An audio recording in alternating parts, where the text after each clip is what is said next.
My dad was a PhD at a research institute, and my mom was a university music professor. They were both intellectuals. And then there was me, the dunce. Believing in the science of genetics, they spared no expense or effort on my tough love education, trying to mold me into someone as exceptional as them. But the math test I brought home still had a 59.5 on it. My grandfather, also from a long line of academics, finally couldn't take it anymore. In a fit of rage, he had a DNA test done on me. When the results came back, the whole family was overjoyed. I wasn't their biological daughter. When I was 10, my parents finally found their real daughter. The girl was a math prodigy, got straight A's in every subject, and was 1 in a million in terms of looks. My parents couldn't stop smiling. They offered $20,000 to take their daughter back. But the real daughter refused to go with them, no matter what. Furious, my parents dumped me on the side of the road. If we can't have the smart daughter, they said, we don't want the stupid one either. Later, the real daughter lived up to everyone's expectations and got into MIT, her future limitless. But my old parents found me, their faces full of humility. Please come home and see us. Just sit with us for a little while. That's all. I was the switched at birth daughter, the imposter. I grew up hearing nothing but praise from my parents. It wasn't just them who were brilliant. My grandparents on both sides all came from so-called academic families. They were widely recognized as learned people. In the gossip of relatives and neighbors, it was a given that I would be a child prodigy, 1 in a million, blessed with such superior genes. But I refused to play along. My grades were average, my talents were average, and my looks were average. My parents refused to accept it, determined to raise me into an elite. As soon as they got home from work, they'd watch over me as I did my homework and endless practice tests. One wrong answer, and a ruler would come down on my hand. My hands were perpetually red and swollen like dinner rolls. When physical punishment didn't work, they signed me up for tutoring. Tutoring that cost tens of thousands of dollars was booked without a second thought. From before dawn until the stars were out, I was always either on my way to a tutoring class or in one. My parents were firm believers in the idea that to make a child succeed, you must first break their spirit, work their bones, starve their body, and empty their mind. So they made me face the wall to reflect, locked me in a dark closet, and wouldn't let me eat if I did poorly on a test. But my grades didn't improve. Instead, I just started to tremble uncontrollably whenever I saw them. Sometimes, when I collapsed from exhaustion, my parents would carry me to bed. They'd stare at the bruises on my legs, and their eyes would fill with tears. "Chloe, honey, we're only doing this because we love you." The next morning, there would be a delicate hairpin, a box of imported chocolates, or a beautiful princess dress by my bed. The dress was just long enough to cover the marks on my legs. And the chocolate did taste a little sweet. I thought maybe, just maybe, my mom and dad really did love me. Until that day, after a month of instruction from a master tutor, I once again came home with a 59.5 on my math test. The disappointment in my parents' eyes was obvious. My grandfather was furious. He took a lock of my hair and went straight to get a DNA test.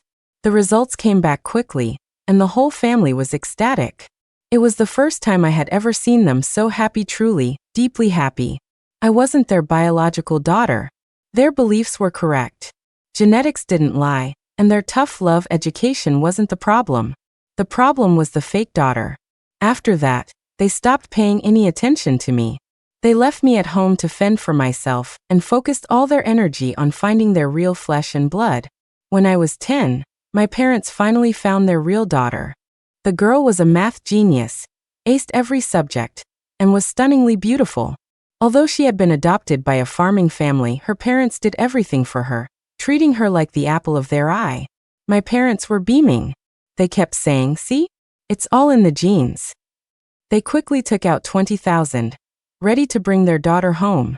But the real daughter absolutely refused to go with them. My parents were convinced she was just unfamiliar with them, that a smart kid would know where her bread was buttered. They showed her photos on their phone. "Jenna, look how big our house is. This is the living room, this is the study, and this is your princess room. You love math, right? When we get back to the city, Dad will get you one-on-one tutoring with Mr. Wallace, the most famous instructor at the top prep academy. You'll be winning National Math Olympiad medals in no time.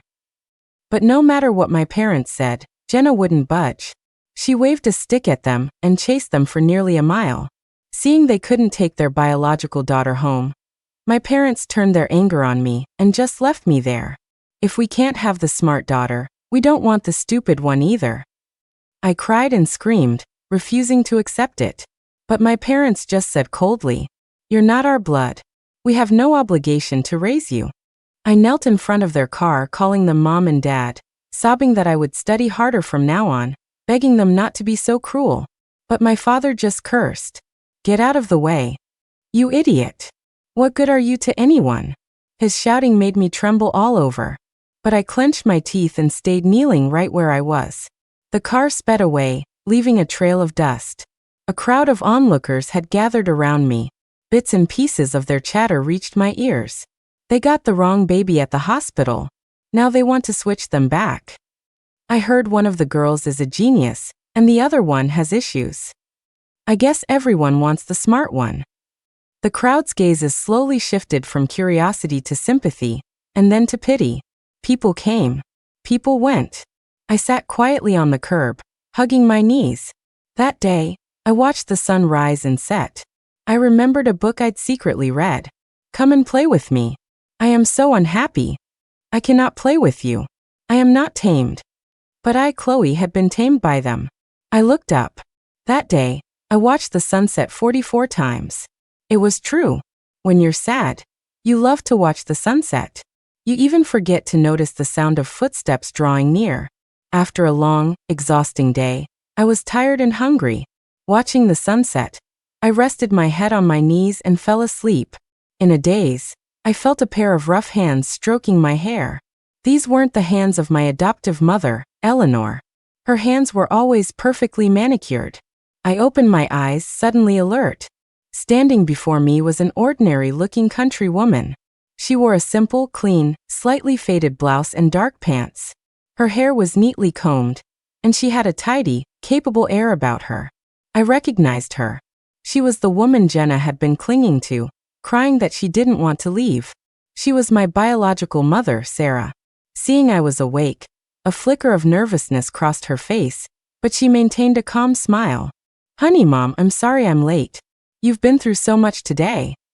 For 10 years, no one had ever said anything like that to me. Tears streamed down my face. She immediately grew anxious. "Honey, it's getting dark. You must be scared, right? Oh, look at you crying." I was at home trying to talk things through with Jenna. They left saying we'd talk later, and took you with them. I thought they were just trying to let both of you girls get used to the idea. Who knew those monsters would just dump you on the side of the road? How could they?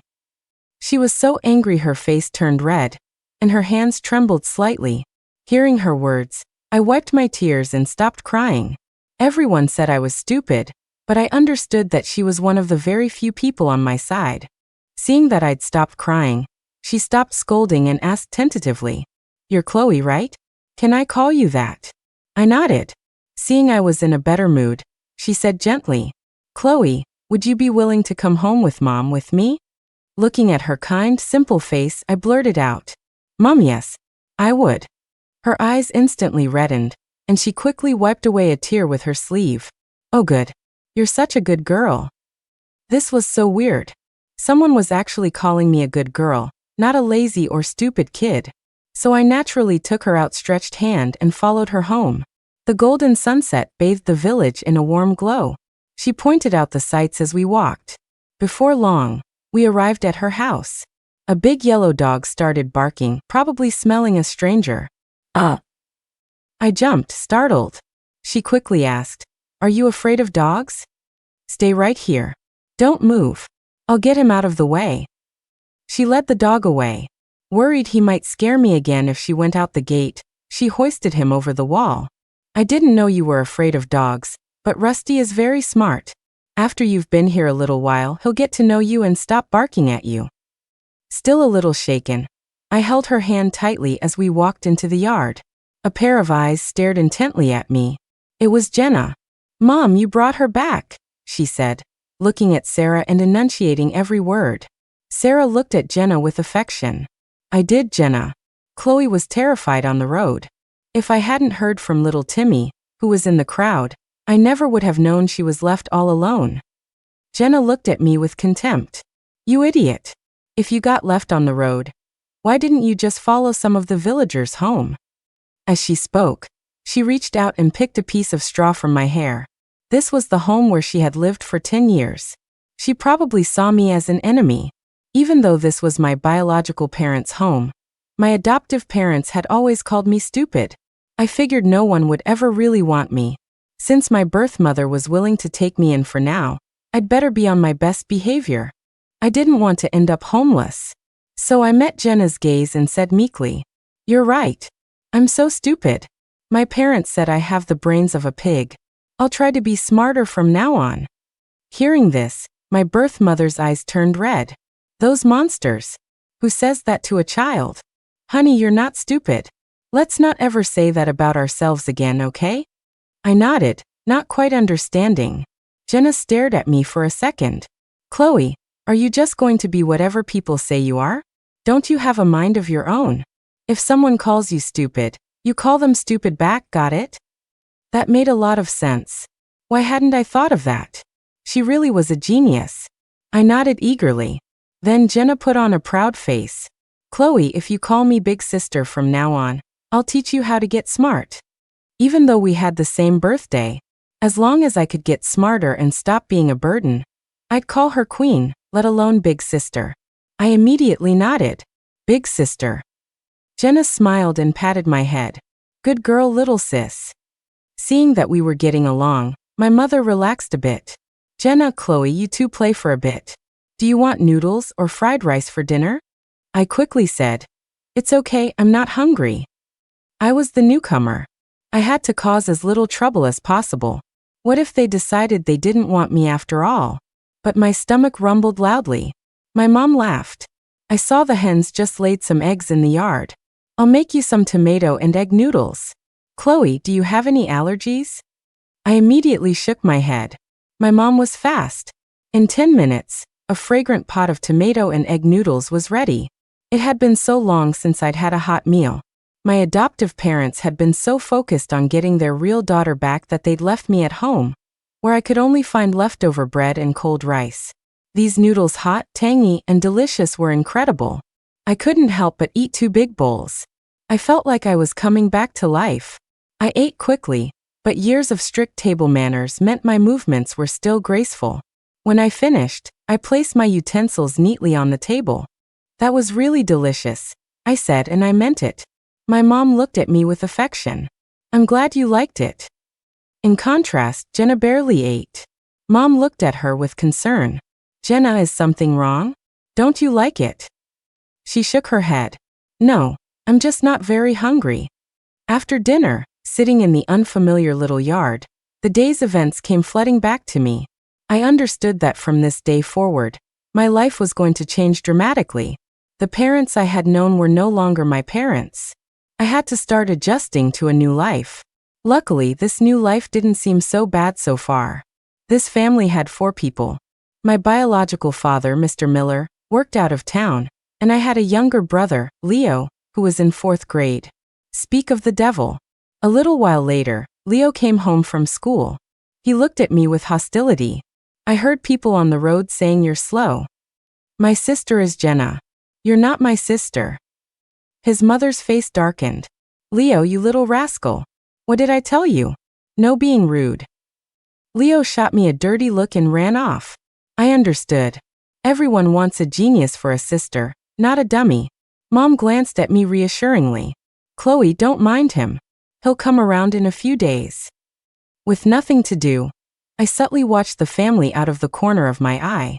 Across from me was Jenna. She looked a lot like my adoptive mother, Eleanor. A delicate, heart-shaped face, fair skin, and bright, dark eyes. She was a budding beauty. On the other side was Leo, my brother. He was 2 years younger than me, dressed in a blue and white school uniform. And then there was my birth mother, who had been busy since I arrived. It seemed like her work was never done. As evening fell, it was time for bed. Jenna looked nervous. But Mom came over and said, "Jenna, you can sleep in your old room. I've cleaned up the side room next door for Chloe." Jenna breathed a sigh of relief. Then Mom took my hand and led me to the room next door. The room wasn't large, but it was very clean. There was a small bed, a small desk, and a fabric wardrobe. "Chloe, you'll stay here. It's not as nice as what you're used to in the city, so you'll have to adjust. Everything was so rushed today. We'll slowly get you whatever else you need." This room was definitely smaller than my old one, and it lacked any fancy decorations. But the freshly laundered, brand new pink sheets on the little bed were enough to show me she cared. After all, I had spent the last few days in my huge princess room, in the city, but no one had paid me any mind.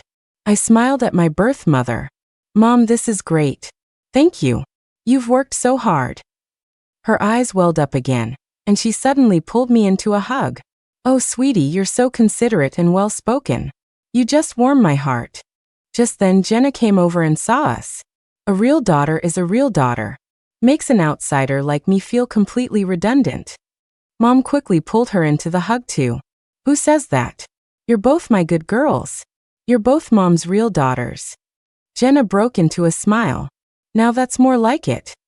Leo saw the three of us, scratched his head and walked away. That night, sleeping in the unfamiliar little bed, smelling the sunshine in the cotton quilt, I slept surprisingly soundly. My new home seemed pretty good. The next morning, Mom took me to meet the principal of the local elementary school. With her polite and easygoing manner, she sorted out my enrollment in no time. Soon I had a school uniform and a set of textbooks. I was placed in the 3rd class of the 5th grade, the same class as Jenna.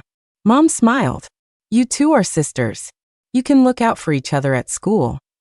I asked cautiously, "What should I say if people ask about my relationship with Jenna?" My adoptive parents always said I was stupid and that I'd embarrass them if I said the wrong thing, so I was used to preparing my answers in advance. I thought my mom would get annoyed at my not-so-bright question, but she answered naturally. "Just say you're sisters. It's the truth. There's nothing to be embarrassed about, sweetie." Jenna shot me a look. "What's all the fuss? I told you yesterday. Call me big sister, and I'll protect you." I quickly and obediently called out, "Big sister." Jenna grinned and pulled me toward the classroom. "Come on, little sis." When we entered the classroom, all the students stared at me curiously. The teacher had me give a brief introduction, and then class started. The moment class was over and the teacher left, a boy named Zach and a few of his friends surrounded me. "This is the one Chloe Miller. Her parents from the city didn't want her, so she had to come here." "Whoa, so she's a city kid. So what? She got dumped. That's even worse, right? No wonder she looks kind of dumb." Hearing the students' whispers, I lowered my head even further. The events of the past few days flashed through my mind like a movie. Tears started rolling down my cheeks. Suddenly, a sharp voice cut through the noise. "Don't you guys have anything better to do? This is my sister. My mom is her mom. Stop spreading rumors." Zach scoffed, unimpressed. "Jenna, don't get me started on you. Your mom isn't your real mom either, and you're still mooching off her." Jenna's face flushed with anger, but she stood her ground. "Who says? My mom will always be my mom. I'm telling you all right now, if anyone gossips about me or Chloe again, don't even think about copying my homework."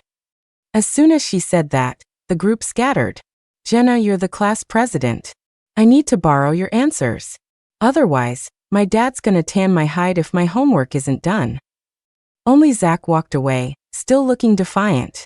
Sure enough, after recess, I returned to the classroom, and when I opened my pencil case, I found a big fat caterpillar wriggling inside. I screamed, my face turning pale. Zach clapped and laughed hysterically. Jenna shot him a glare and walked straight to my desk. She picked up the big green caterpillar, walked over to Zach, and ripped it in half. Then she proceeded to tear it into smaller pieces, and dropped them into Zach's hands. Zach shrieked, "Jenna, are you even a girl?" Jenna sneered, "What's wrong with being a girl? It's just a little caterpillar. Nothing to be afraid of." "You're a big boy, and you're still screaming your head off. Zach, if you try anything else, I have plenty of ways to deal with you." Zach quickly laughed and said he wouldn't dare. In that moment, Jenna looked like a superhero to me. She was so badass.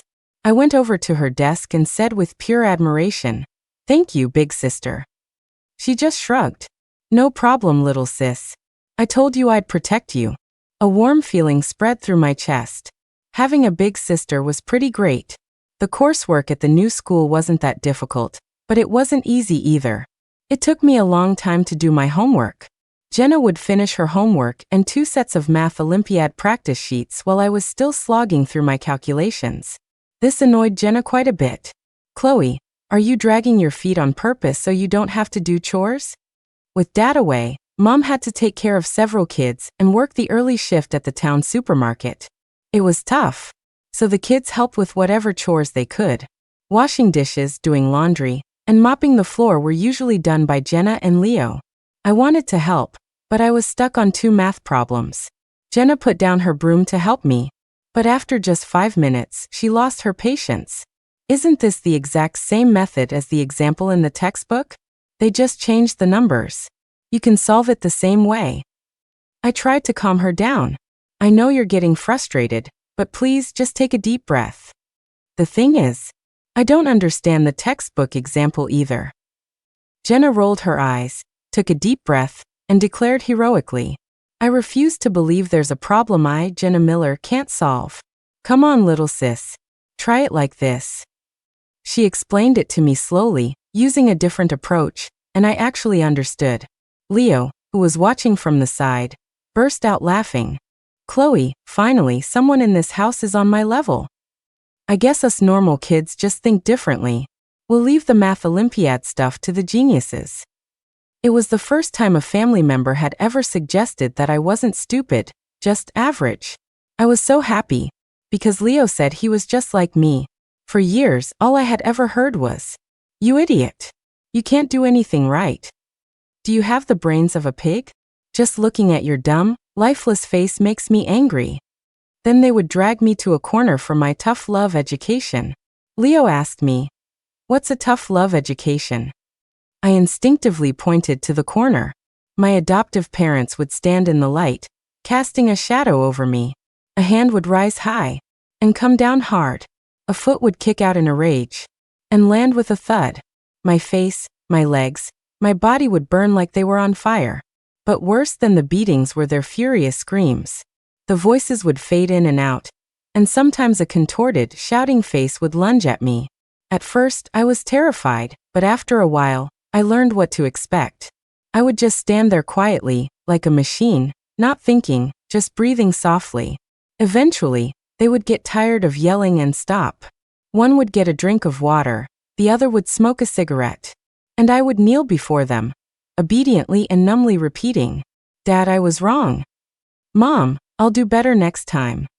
I was just telling them about my past. But the smile on Leo's face vanished, replaced by wide-eyed shock. Jenna turned her head away. In the silence, I heard quiet sobs from behind me. Mom was home from her late shift. She was covering her face, crying uncontrollably. Monsters. Inhuman monsters. She's just a little girl. How could they push her like that? Why would they treat my daughter this way? With a wail, Mom pulled me into her arms and sobbed. "Chloe, Mommy is so sorry. We are never, ever going back to that house." From then on, Jenna never complained about how slow I was with my homework. She became much more patient when explaining things. Leo started calling me Big Sister, with genuine affection, and even asked me to help him collect eggs from the chicken coop. The hen was sitting on her eggs, and I didn't know how to get them. I couldn't help but ask Leo for advice. He immediately started teaching me, his voice cheerful. "Chloe, first you feed the chicken some corn. It's the famous law of Archimedes. A chicken needs some corn." I did as he said, grabbing a handful of corn and feeding it to the hen from my palm. Then I reached in and pulled out a warm egg. Carefully placing the egg in the basket, I gave Leo a thumbs up. "Thanks, Leo." He scratched his head shyly. "Aruba. Shucks. Cease. Don't mention it." I learned how to gather eggs, clean the coop, and feed the pigs. Doing these chores with Jenna and Leo, with all the lively chatter, felt so fulfilling. It turned out I could do a lot of things. It turned out I wasn't useless. Maybe I was just built for manual labor. Work made me happy. The countryside was turning me from trash into treasure. After Jenna tutored me for 2 weeks, I gradually caught up with the class. On the monthly exam, out of 45 students, Jenna came in first, and I came in 30th. Seeing my poor ranking, I was a little worried Mom would scold me. But instead, Mom held my test paper and looked it over and over. Not bad at all. Our Chloe beat more than a dozen other kids. And look, she filled up the whole composition section. While only 2 points off on the essay. Jenna cleared her throat and handed over her test. Mom, I got a perfect score. Mom gave her a big thumbs up. Our Jenna is the best. Then, she hugged both of us, her face full of happiness. How did I, Sarah Miller, get so lucky? Both my girls are making me so proud. Just then a man dusty from travel walked through the door. Jenna and Leo immediately ran to him, throwing themselves into his arms and shouting, "Dad, you're back." It was my biological father, Mr. Miller. He affectionately patted their heads, and then looked at me with a broad smile. "This must be Chloe. What a pretty girl. You look just like your mother when she was young. Here, I brought gifts for all of you." Jenna and Leo looked alarmed and scurried into the house. Mom pretended not to notice. I hadn't figured out what was going on yet, so I quickly took the gift and, at his urging, opened it. It was a blindingly pink princess backpack with a red-haired Snow White printed on it. Mr. Miller looked at me expectantly.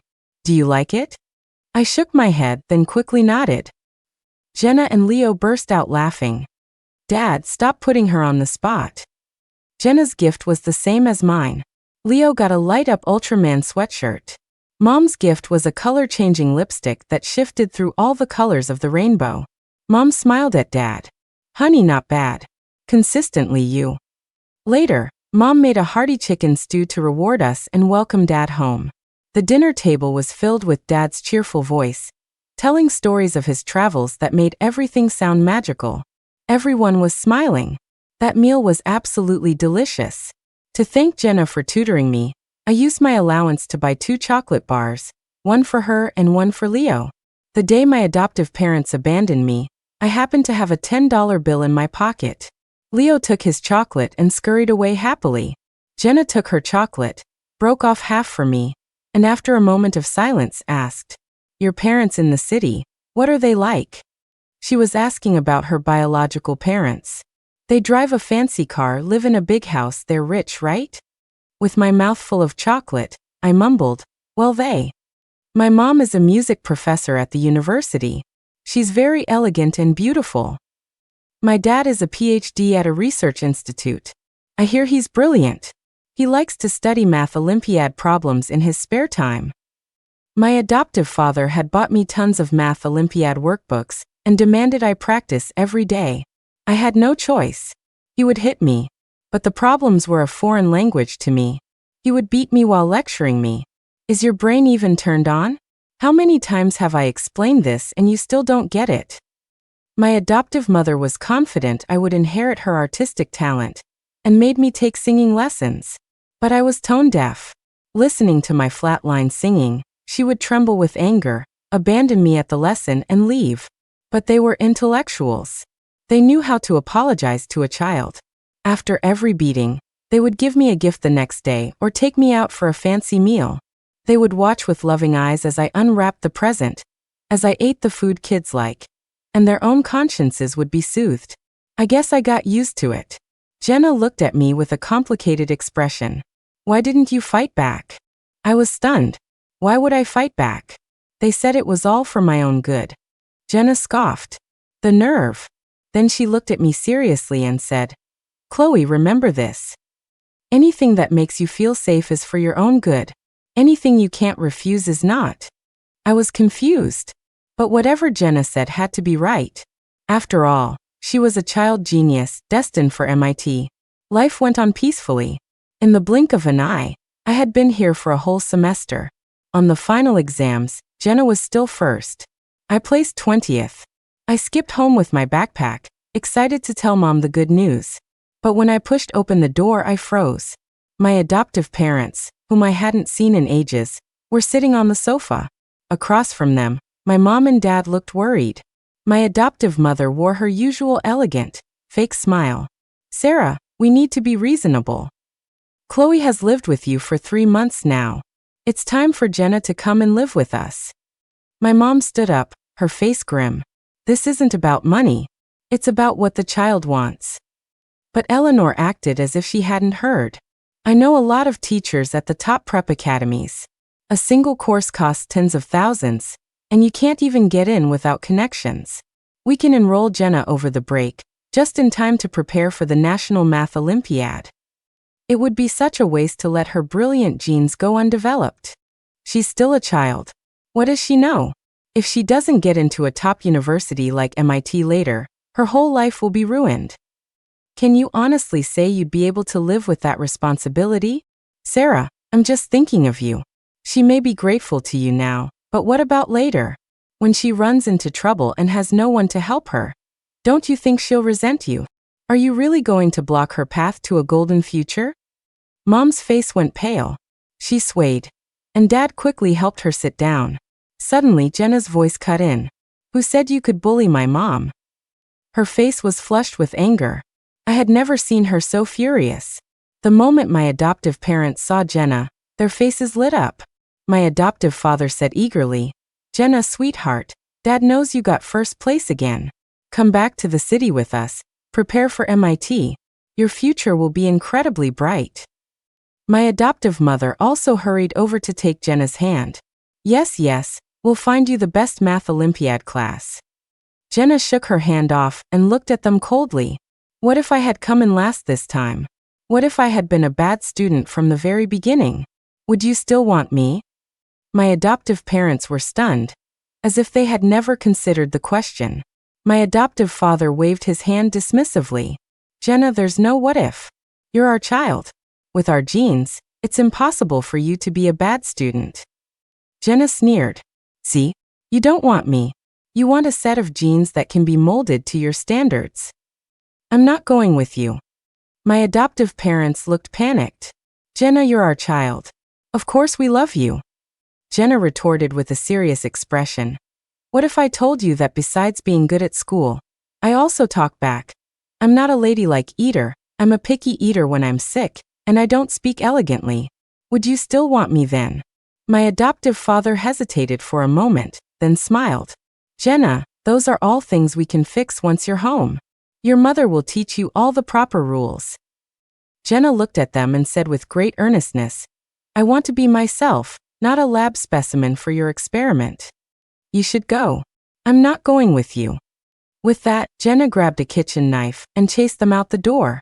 Watching my adoptive parents leave, I suddenly felt a pang of sadness.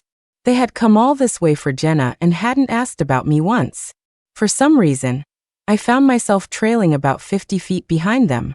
Suddenly my adoptive mother, Eleanor, stopped and tugged my father's arm. Honey, we didn't see Chloe today.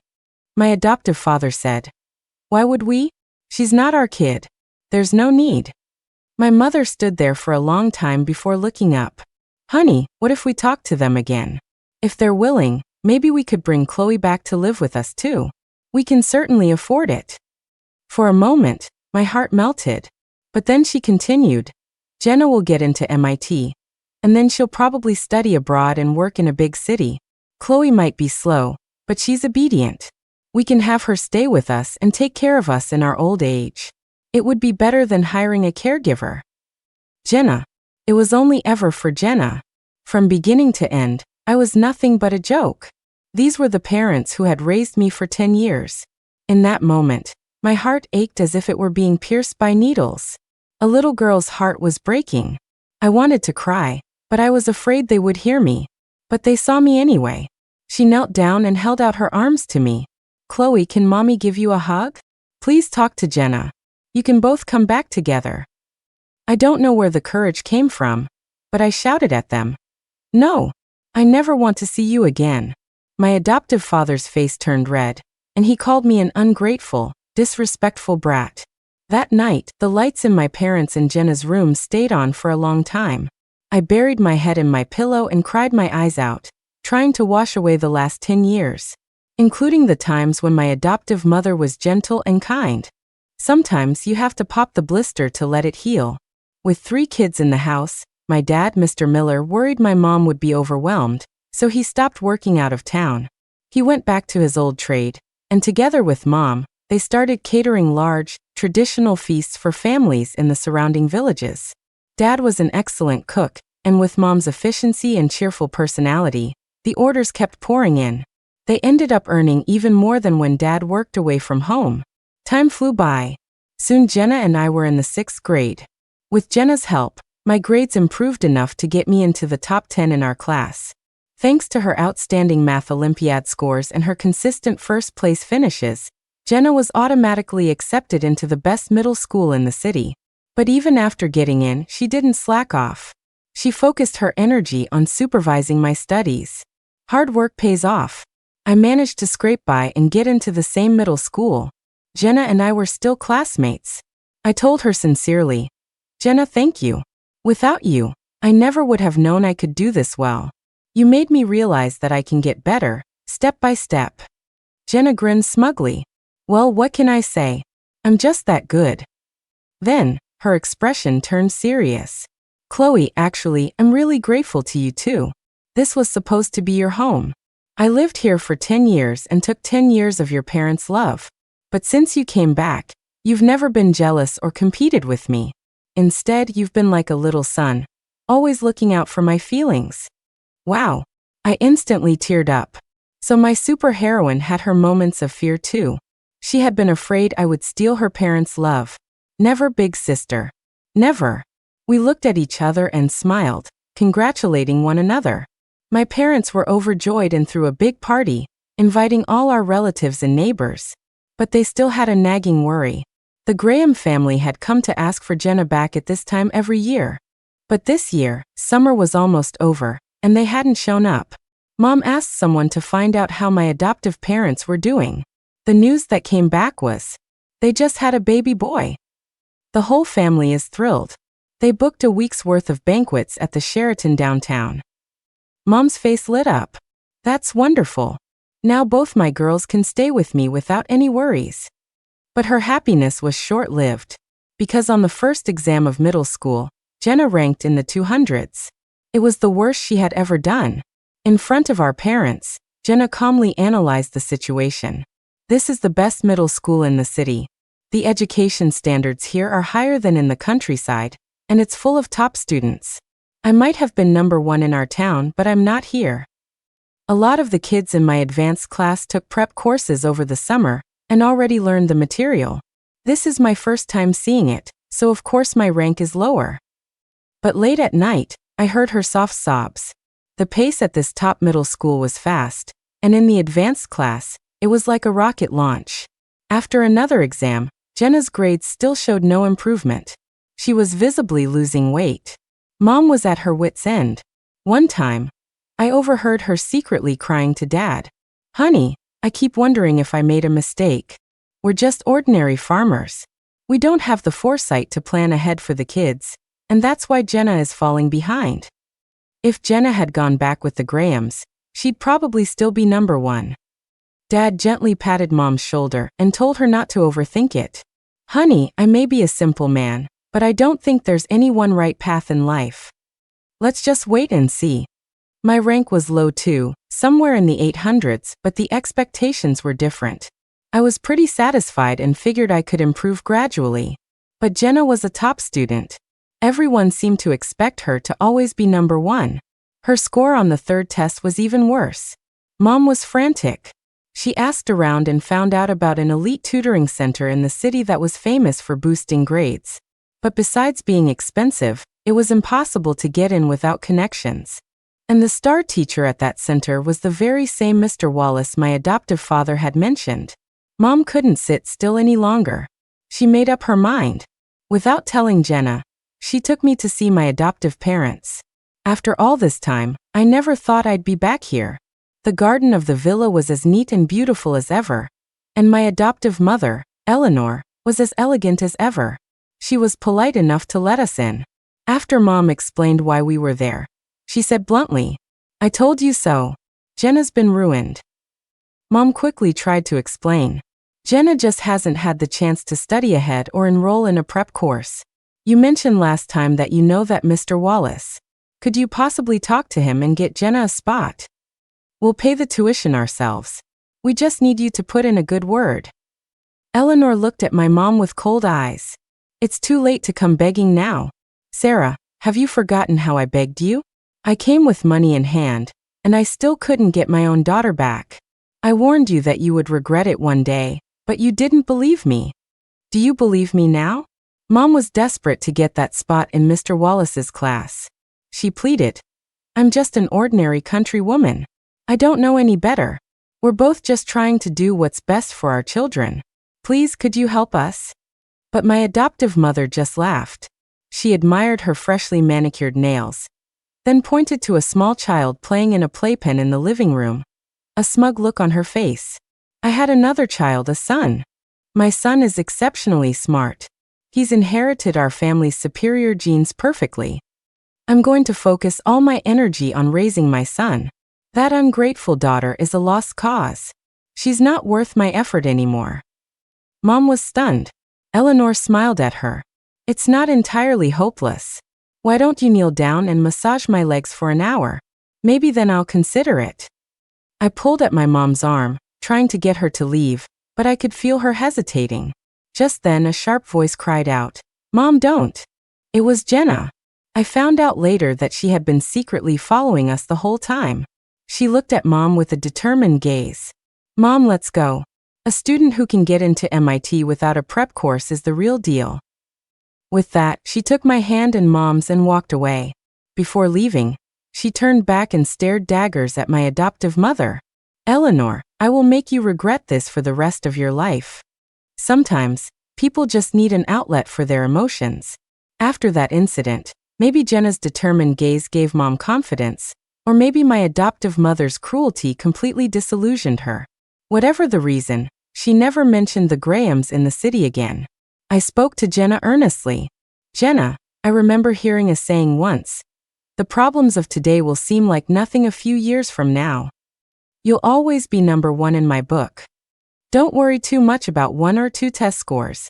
I think that top spot will be yours again eventually. Just give yourself some time. Jenna's eyes glistened. She suddenly hugged me. Chloe, thank you for always believing in me. You're the only one who keeps telling me to take my time, that there's plenty of time. I hugged her back, patting her gently and smiled. I knew something inside her had finally loosened its grip. See? A C student can be pretty good at giving pep talks.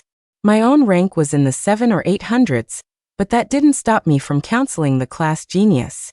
But I really meant it. I believed in Jenna from the bottom of my heart, and I also wanted to give myself time. After all, if I could survive all those years of beatings and being locked in a dark closet, what couldn't I get through? Time doesn't speak, but it answers all questions. Soon it was time for the next exam. This time, Jenna broke into the top 100. A hint of her old confidence returned to her face. It was the joy of conquering herself. I handed her a lollipop and popped one in my own mouth. Hey girl, just you wait. Your bright future is just getting started. Jenna's smile grew even wider. I must have a gift for prophecy. In the exams that followed, Jenna was unstoppable. By the second semester of 7th grade, she was back in the number 1 spot. The worry lines on my parents' foreheads finally smoothed out. But then Jenna started supervising my studies. Chloe, you have to get into the top high school with me. Get back to studying. I had been planning to improve step by step, but now it was time to kick it into high gear. My parents just laughed watching us fool around. Under Jenna's strict supervision, by 9th grade, my grades were in the upper middle range. Getting into the city's top high school didn't seem so impossible anymore. The high school entrance exams came and went. Jenna, without a doubt, got the highest score in the city and was accepted into the best high school, Northwood High. As for me, it was a nail-biter. I made the cutoff for Northwood High by a single point. I knew fate was on my side. We were going to the same school again. It was perfect. The whole family was celebrating. No one knew that my adoptive father, Dr. Graham, was a special honorary consultant at Northwood High. The day Jenna and I went to Northwood High to register, My adoptive father was, of course, waiting there. He must have known for a while, since Jenna was the top scorer in the city. He eagerly helped Jenna with her registration, boasting to every colleague he saw, "This is Jenna, my daughter, the city's top student." Jenna remained expressionless, letting him talk. Dr. Graham didn't seem to mind, looking at her like she was a perfect piece of porcelain. "Jenna, your mother was wrong last time. I've already talked to her about it. She just gets emotional sometimes. We're still a family. Come home for dinner this weekend. Your little brother is already 3. Without looking up, Jenna said, "I only have one brother, and he's in middle school." Then she glanced back at me. "And I have a little sister named Chloe Miller." Only then did my adoptive father notice me. "Chloe, you're not a student at Northwood. What are you doing here causing trouble? Let me tell you, this is a top high school with strict rules. I could have security throw you out." Jenna smiled. I smiled too. I waved the registration papers in my hand. "Dr. Graham, I'm here to register. I got into Northwood High too." He looked at me in disbelief. "You?" Then, a look of realization dawned on his face. "Chloe, did you cheat?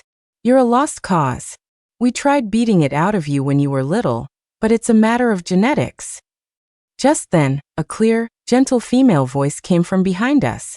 "Dr. Graham, you can't slander my student like that." A hand rested on my shoulder, warm and strong. She looked at me with a kind smile.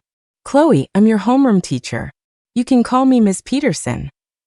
I greeted her cheerfully. Jenna also politely said hello to Ms. Peterson. Dr. Graham was taken aback. "Ms. Peterson, it's all a misunderstanding. Jenna, the city's top scorer, is my daughter. She's just had a tough life, switched at birth, and still won't acknowledge me. But when she's older, she'll understand who can offer her a better future, me or her farmer parents." Ms. Peterson was silent for a moment. "So Chloe is the other child from the mix-up." At the mention of me, Dr. Graham's disdain was obvious. "Yes. She's slow. You'll see how frustrating it is to teach her. My wife and I spent so much energy on her when she was little, but it was useless. Thick as a brick. It's all about genes. Her parents are from the country, uneducated. What can you expect from her?" Ms. Peterson just smiled and said nothing. But in the days that followed, she was especially kind to me. "Chloe, education is the most accessible form of nobility. The biggest factor in determining who you are comes from within. I believe in you. You should fly like a bird to your own mountain." In all the years to come, I would never forget those words from Ms. Peterson, because in that moment my heart opened up. Something inside me went pop, and I became a whole new person. No one can go back to the past, but anyone can start from now. In high school, Jenna continued to dominate, always in first place. I, on the other hand, seemed to have unlocked a new level. My grades shot up from the bottom of the class to the upper middle ranks. During this time, Dr. Graham and Eleanor tried to win Jenna over by sending her lavish lunches and new clothes. But Jenna refused everything. The leaves on the poplar trees at the village entrance turned yellow again and again. In the blink of an eye, it was senior year. Jenna and I were both preparing for the college entrance exams. Everything was moving in a positive direction. Until the third mock exam. As soon as the test was over, Ms. Peterson urgently called Jenna and me out of class. My dad had taken on a big catering job. By the time he finished, it was late. As he was driving his cargo van down the hill at the edge of the village, the van overturned, and he was pinned underneath. Luckily, Mom was following behind in her small tricycle. She quickly called for help from the villagers, and they managed to get him to the city hospital in time. Jenna and I rushed to the hospital like mad women. Mom was holding a critical condition notice, clinging to Leo and sobbing. My mother, who I always thought was invincible, looked as scared and helpless as a child. I knew it was my turn to grow up. I walked over and hugged her. "Mom, Dad's going to be okay." Jenna also held her tightly, offering words of comfort. Thankfully, the doctor said that with timely surgery, there was still hope. The problem was, we didn't have much money. Although my parents were never idle, taking on both big and small jobs, they always insisted on using the best ingredients, so their profit margin wasn't high. Plus, with 3 kids in school, daily expenses were significant. At the end of the year, there wasn't much left in savings. The $20,000 surgery fee was an astronomical sum for our family, but nothing was more important than a life. I made up my mind and turned to leave. I ran all the way to the Graham's villa. I pounded on the gate relentlessly until Dr. Graham opened it. "Chloe, what is wrong with you?" "Dad, I'm begging you, please lend me $20,000.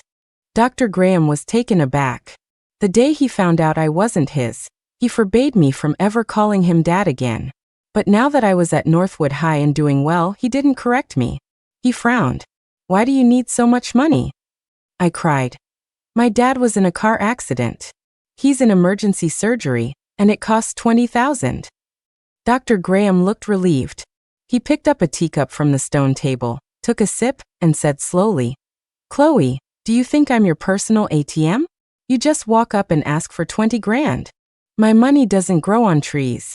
Besides, why should I use my money to save your parents?" Without thinking, I dropped to my knees. "Dad, please, saving a life is a great deed. Do it for Jenna's sake, please." To my surprise, he flew into a rage. "You have the nerve to mention Jenna? If it weren't for you and your ungrateful parents, do you think Jenna would still refuse to acknowledge me?" He started pushing me forcefully towards the gate. "Get out." The villa's gate slammed shut. Crying, I got on the bus back to the village.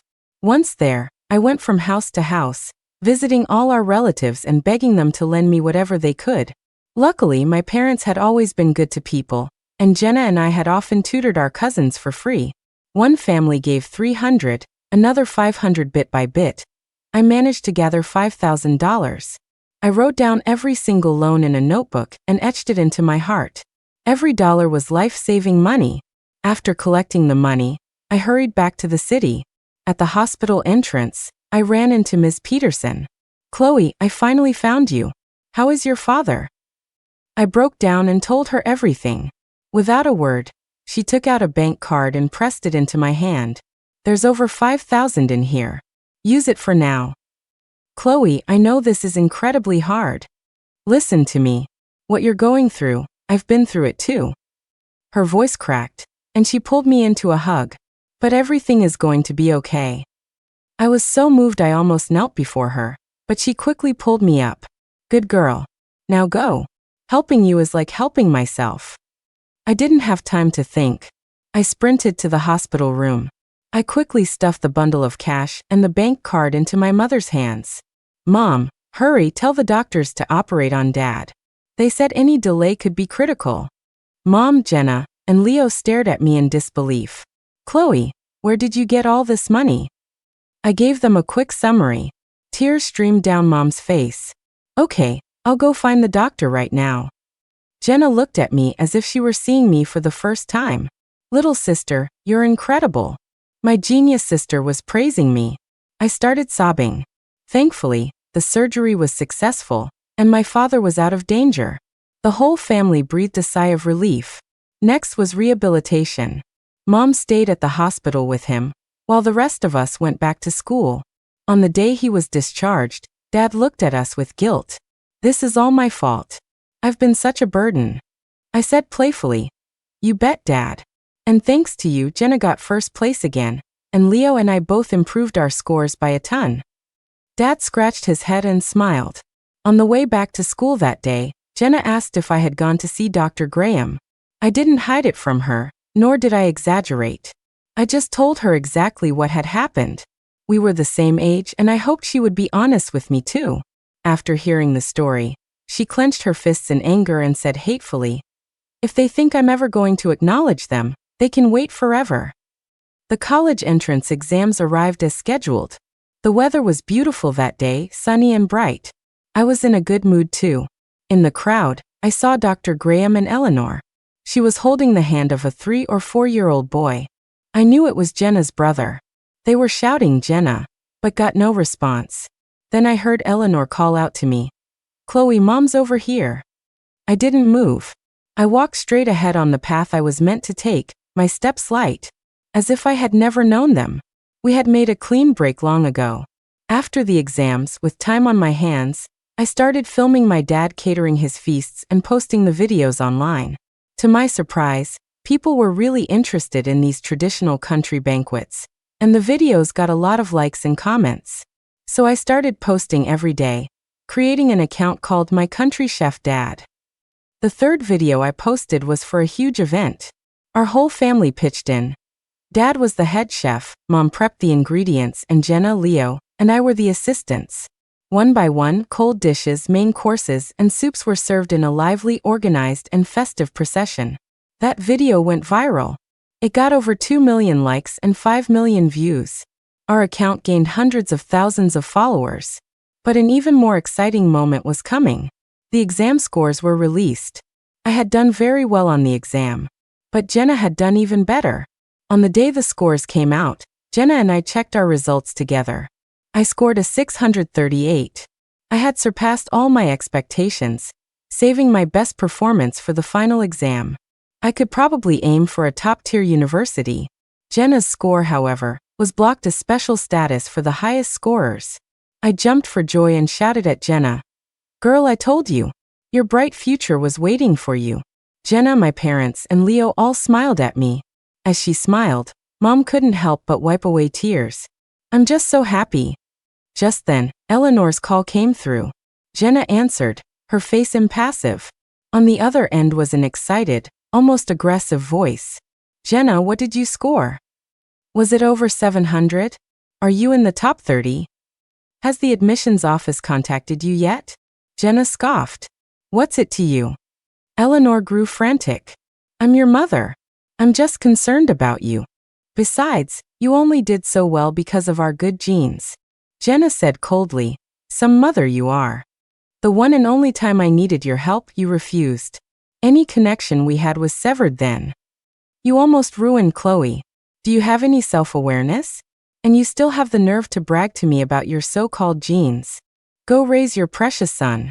With that, she hung up, her face set with a resolve I had never seen before. The truth is, Jenna had grown up with our parents in the countryside, and had faced many hardships compared to the privileged kids in the city.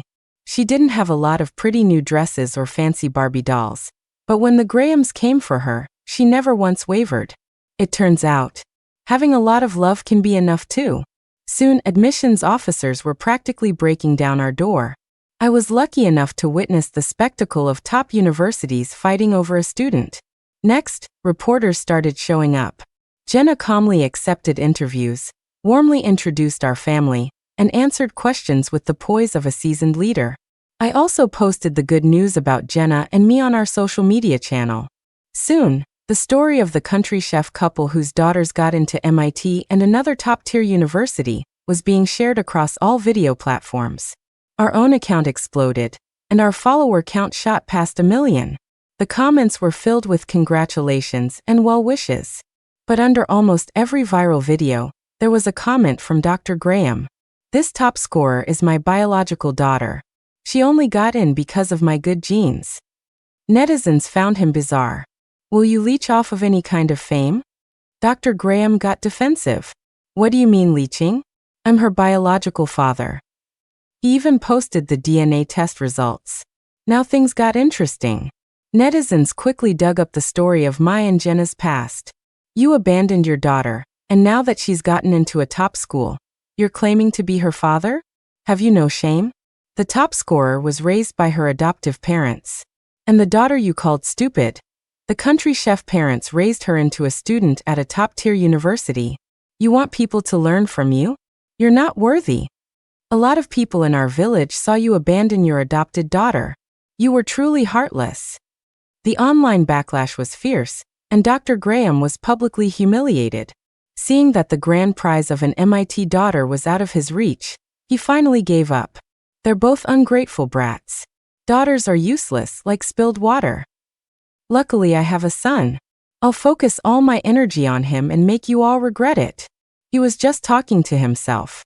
No one cared. In early September, Jenna and I went to Boston. Our universities were close, so we saw each other often. I continued to manage my dad's social media channel. My cousin, my aunt's daughter, had been struggling to find a job after college. Over the summer, I taught her video editing and filming. Now she helps my parents record and manage the account, and she contacts me if she has any questions. My aunt's family is thrilled. The salary I pay my cousin is double the average local wage. I remember when I was crying my eyes out, my aunt, without a second thought, pressed the $1,000 she had been saving for a long time into my hand. As the income from Dad's channel grew, we paid back the $10,000 we had borrowed from relatives and neighbors, bringing gifts to each family to express our gratitude. Whenever people mentioned the Miller family, they would give a thumbs up. I majored in English. Because I loved it, my studies were a breeze. In my spare time, I started my own channel, documenting my college life and sharing my journey from self-doubt and insecurity to self-belief and transformation. To my surprise, I slowly connected with many kind, like-minded girls. They would leave comments saying that some of my words moved them to tears and gave them inspiration. That, to me, was the most meaningful part. Every girl should fly like a bird to her own mountain. Jenna was even more incredible. A natural math genius, studying artificial intelligence was her true calling. She was completely engrossed in algorithms day in and day out. Inspired by Jenna and me, Leo also got into Northwood High. My parents became local celebrities. Everyone in the surrounding villages knew that the Miller family produced talented kids. Good fortune makes people glow. My parents looked years younger. Oh, and there was my mentor, Ms. Peterson.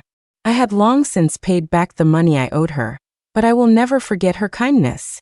Every time I went home, I would visit her, and we became friends who could talk about anything. During my senior year break, I went to see her as usual. This time her cousin Ms. Davis, who was also a teacher, was there, so we all chatted together. Talking about the strange things that happen at school, Ms. Davis mentioned a particular student in her class named Aiden Graham. This kid was always last in every exam. Coincidentally, he was the son of Dr. Graham and Eleanor. Ms. Davis said the boy couldn't sit still, didn't know anything, and not only refused to learn, but also disrupted other students. He was also incredibly rude. He would take things from other students without asking, and if they refused, he would curse at them.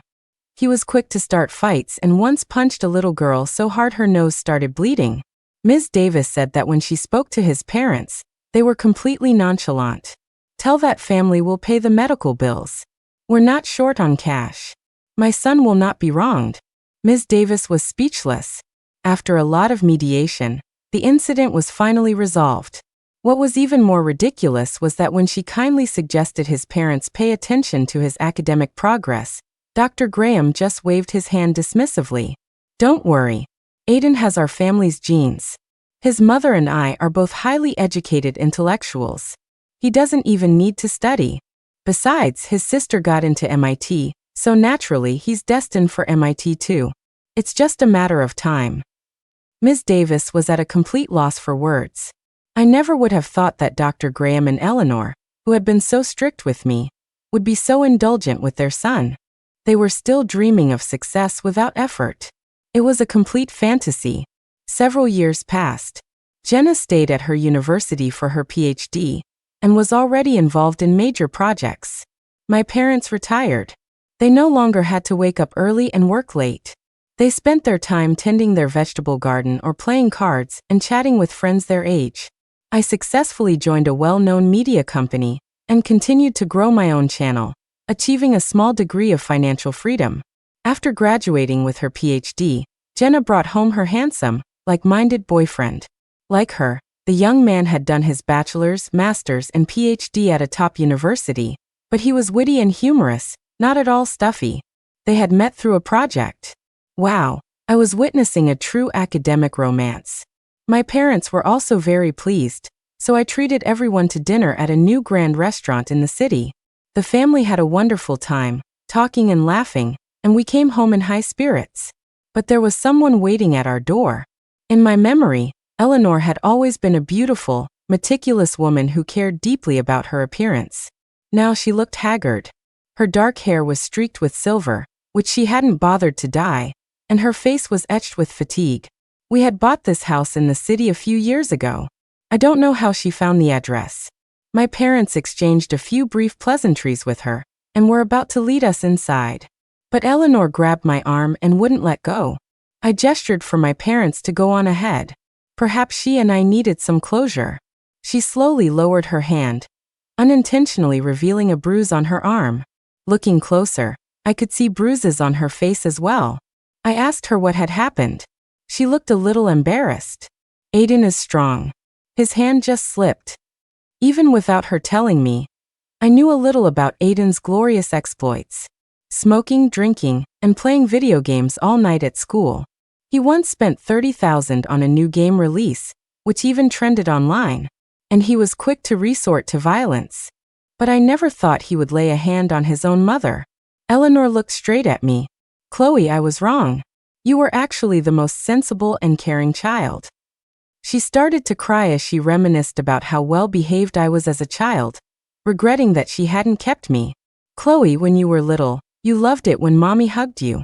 You loved when mommy bought you white rabbit candy. Can mommy hug you now? She even pulled out a handful of white rabbit candies from her bag. She didn't know that some things, once they're gone, are no longer needed. I cut her off. What do you really want? Eleanor cried. Chloe, your father was beaten up by Aiden and is in the hospital. My health is getting worse too. Can you come back to us? Even just to sit with us for a while. That's all. I shook my head. Ma'am, you forget. I was thrown away by you a long time ago. She became agitated. You were thrown away, but you can come back. Don't worry, we'll give you half of our retirement money. What's the benefit of staying with your poor parents? It was laughable. I looked at her calmly. Please don't talk about my parents like that. You don't have the right. And for the record, my parents have already given me the best support I could ask for. You should save your retirement money for yourself. Her anger was palpable, and tears welled up in her eyes. Chloe, how can you be so ungrateful? We meticulously raised you for 10 years. If we hadn't laid a good foundation, do you think you would have achieved what you have today? You need to learn to be grateful. I'm just asking you to help us live out our final years in peace. Is that so difficult? If you don't agree, I'll sue you for elder neglect. The same old tactics. She didn't know that kind of threat no longer worked on me. I smiled at her. Then go ahead and sue. Whatever amount the court orders for support, I'll pay every last cent. Then I turned and walked away without looking back, leaving her with a look of despair and shock. The next time I heard about the Graham family was on the news. Aiden and Dr. Graham had gotten into an argument, and in a fit of rage, Aiden had set the house on fire. By the time the fire department arrived, the house was a charred wreck. Aiden was taken into custody for arson. The shock caused Dr. Graham to have a stroke. He was lying in a hospital bed, unable to speak clearly. He would likely spend the rest of his days that way. Eleanor had cried herself dry, running back and forth between the police station and the hospital. Her former elegance and beauty were completely gone. They were reaping the bitter fruit they had sown, and they had to swallow it themselves. Everyone must pay the price for their actions. As for me, I had my own work to do. I always remembered what Miss Peterson said.